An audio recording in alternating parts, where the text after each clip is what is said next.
তো বন্ধুরা, তো ময়নট ঘাটে এসে দেখতে পাচ্ছি এখানে কিন্তু এই নৌকা রয়েছে।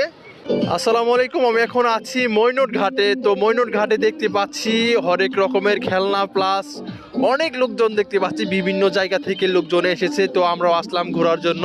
তো আমরা এখন পদ্মার পাড়ে আছি বন্ধুরা। আমরা এখন একটা ছোটখাটো এই পাহাড়ে উঠবো, ঠিক আছে? আমরা এখন ময়নট ঘাটে আছি, পাহাড়ে ওঠার খুব আপ্রাণ চেষ্টা করছি। তো দেখতে পাচ্ছেন আমাদের এক ফ্রেন্ড কিন্তু অলরেডি এই পাহাড়ের উপর উঠে গেছে। আমিও কিন্তু প্রায় অর্ধেক উঠে গেছি। ও মাই গড, এখানে কি পাহাড়ে ওঠার সময় এখানে কিন্তু একটা গুহা দেখতে পাচ্ছি। এখানে ভাগ কিংবা ভাগ না ভাল্লুক থাকে না শিয়াল থাকে কিছু বুঝতেছি না। তো অনেক বড় একটা গুহা। তো আমি একটা মিনি পাহাড়ে চলে আসছি। তো আমরা একটা পাহাড়ে আছি এবং আমার এক বন্ধু দেখুন ওই যে ও আরেক পাহাড়ে উঠছে। তো দেখুন এখান থেকে এই পদ্মার ভিউটা কিন্তু খুবই সুন্দর নেওয়া যাচ্ছে। আমরা দুজন কিন্তু এই পাহাড়ে উঠছি, এই যে আমি আর হাবিব উঠছি, এবং ওই পাশে এক জোড়া কাপল দেখতে পাচ্ছি। তো এখান থেকে দেখতে পাচ্ছেন পুরো ভিউটা কিন্তু সুন্দরভাবে দেখা যাচ্ছে।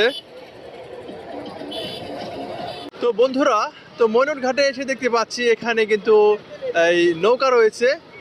তো নৌকা কিন্তু দোল খাচ্ছে অনেক মানুষ, ছেলে মেয়ে উভয়ে কিন্তু আছে নৌকার ভেতরে।